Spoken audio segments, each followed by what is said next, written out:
Je pense qu'on a parlé de credit management. Le credit management est absolument, absolument important. Quand tu es dans le processus de demander le loan à la banque, one of the worst things you can do, c'est aller commencer à peut-être acheter une voiture, tout ce genre de choses. Yeah, that's terrible. That is not a good idea. Tu attends. Tu attends. Peut-être la dernière chose sur ce cours agenda, c'était l'assurance. Parce qu'il y a des gens qui sont à ce niveau-là à présent dans leurs transactions, quoi.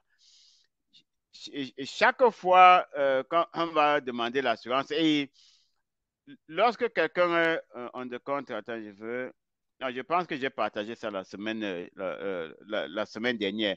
Lorsque quelqu'un est on the contract, il y a un document avec lequel on travaille, un spreadsheet, qui montre tout ce qu'on doit faire 4 weeks before closing. Qu'est-ce qu'il faut exactement faire? La banque hors de la prise, il y a l'inspection, on doit ouvrir le compte bancaire, on doit créer le LLC, on doit demander le apply pour le EIN number RAS.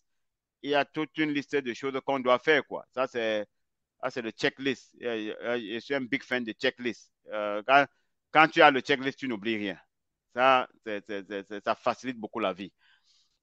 La raison pour laquelle j'oublie depuis quelque temps de record le call lorsque ça commence, c'est parce que je n'ai pas ça dans mon checklist. So, quand je vais me rappeler de mettre ça dans mon checklist, je sais que je ne vais plus oublier. Je fonctionne beaucoup avec le checklist. Donc, il y a beaucoup de gens qui sont en train de chercher l'assurance actuellement, quoi. Lorsque on cherche l'assurance pour les rental property, l'assureur va vouloir peut-être dire, OK, tu es en train d'acheter un bien de 500 000 dollars, on va te donner une assurance de 500 000 dollars. That's a big no-no. Mhm. L'assurance qu'on prend, ça s'appelle Replacement Cost Policy. Yeah, ça, c'est le nom de l'assurance qu'on achète. C'est Replacement Cost Policy. Replacement Cost, ça veut dire exactement ce que ça veut dire. C'est-à-dire que le jour où il y a un claim, un big claim, qui est le genre de les tornades, les flottes, incendies, ils doivent remplacer le building. Ça, c'est exactement ce que ça signifie. Aujourd'hui, moi, je me rappelle, nous, on a fait un projet en pleine pandémie. Ça, c'était en 2020,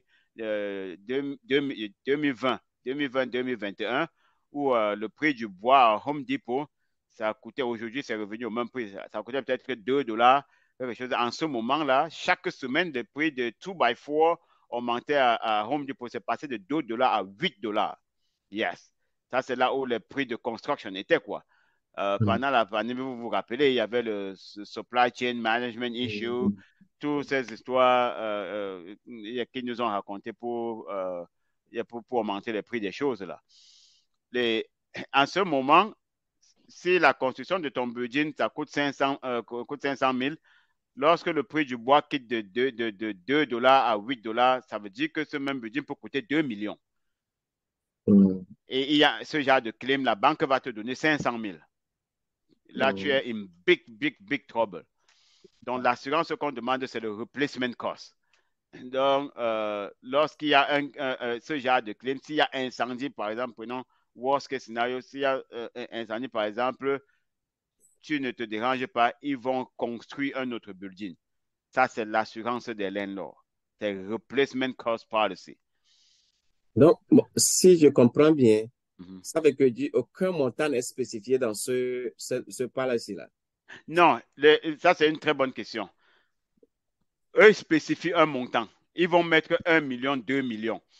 OK. Je pense que ça, c'est juste leur underwriting, leur software qui fait ça. OK. Mais en principe, ça doit être écrit dessus replacement cost. OK. Oui. Mhm. Mhm. D'accord. Et ça, c'est absolument, absolument, absolument, absolument important. Parce que tu vas on the property pour 10 ans, 15 ans, 20 Mhm. ans ou plus.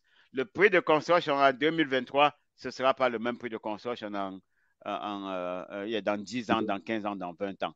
Le prix des matériaux change sur le marché tout le temps. Et, Mhm. euh, et ça, c'était un point absolument important. Et comme je dis toujours, c'est pour ça qu'on va step by step dans l'investment, quoi. Le Je moment vois. venu, on va tacler ça, on ne peut jamais oublier. Ça, c'est la même chose. Je suis sûr que le moment venu, on en parlera. L'assurance qu'il faut pour les tenants, pour tes tenants. Ton tenant a absolument besoin de rental insurance qui ne coûte rien du tout. Si tu appelles même la compagnie qui assure ta voiture aujourd'hui, je ne sais même pas si ça peut te coûter, I don't know, même 10 dollars parfois ça coûte 150 dollars par an. Des choses comme ça. Une petite chose comme celle-là, les tenants ne prennent pas. Le jour où il y a un leak dans l'appartement, tous ses habits sont mouillés, il veut t'appeler. Ce n'est pas ton problème, pas du tout. OK. Il doit avoir. Et ça, on bulle ça dans le rental agreement, quoi. Il y a une bonne OK. partie là-dedans dans le rental agreement. Ça, c'est les petites choses qu'on ne pourra jamais oublier. C'est les petites choses, c'est les choses simples, mais qui peuvent engendrer big trouble. Bonsoir, Serge.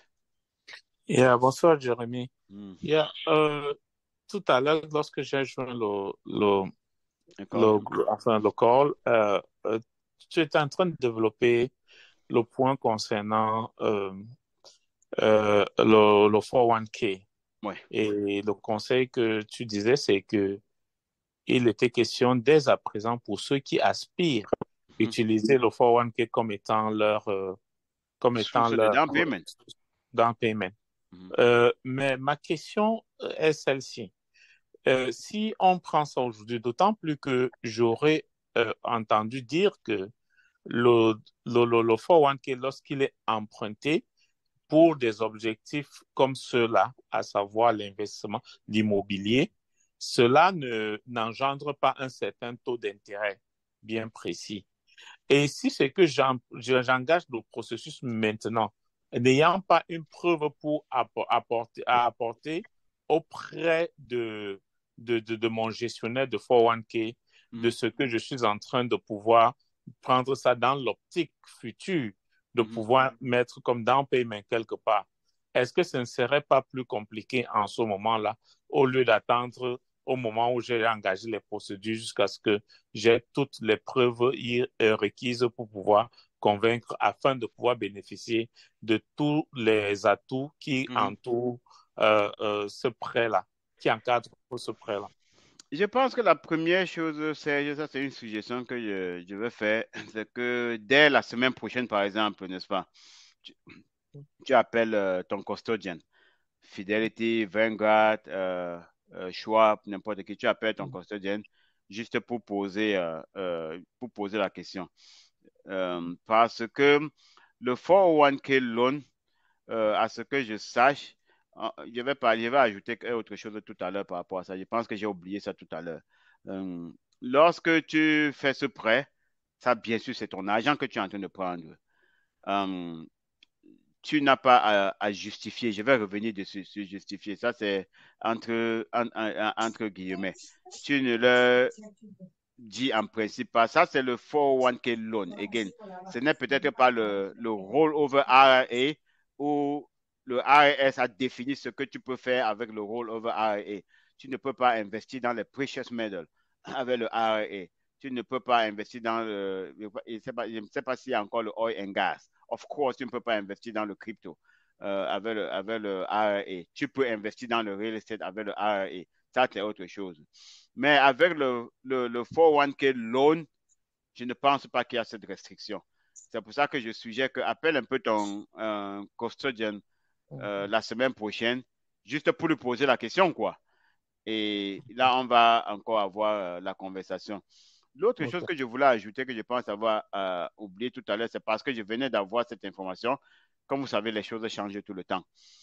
Si tu vas online sur IRS.gov, tu downloads la forme de W9 de 2023, tu vas voir que c'est récemment qu'elle a été updatée. Il y a toujours des petites modifications qu'on fait dessus. Ce que j'ai appris tout récemment, ça fait à peine une semaine ou une dizaine de jours, c'est que lorsque tu appelles même ton gestionnaire de 401k à présent, il te demande d'habitude, et depuis, j'ai dit que je devais vérifier cette information avec quelqu'un qui est expert là-dessus, quelqu'un qui travaille au ARS. Je ne l'ai toujours pas fait. Lorsque tu faisais un prêt dans ton 401k, on te donnait entre 1 an et 5 ans pour rembourser. Donc, entre 12 mois et 60 mois pour rembourser. Ce que je viens d'apprendre, c'est qu'il y a une possibilité de rembourser cet argent en 15 ans.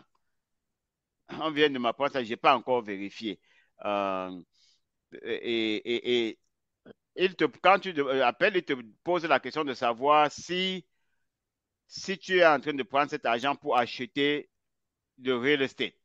Si tu es en train de faire ce prêt, ce loan pour acheter le real estate, on te donne la possibilité de rembourser en 15 ans. Moi, si j'ai le choix entre rembourser quelque chose en 5 ans et en 15 ans, je vais choisir 15 ans all day long. Parce que, comment dire ça, je suis un ami de la dette. La dette même, moi-même, j'aime la dette. So, si je dois, au lieu de rembourser $100 chaque mois, si je dois rembourser plutôt $2, c'est le $2 que je dois choisir. Juste parce que je vais aller dans les autres deals avec les $98 que je vais save. C'est très simple. Tout commerçant a besoin de capital. C'est très simple. Je pense que je ne sais pas si j'ai taqué le point exact, Serge. Tout à fait. Je crois que en se rapprochant d'eux, on aura une idée globale, plus d'informations. Ouais, merci. Ouais.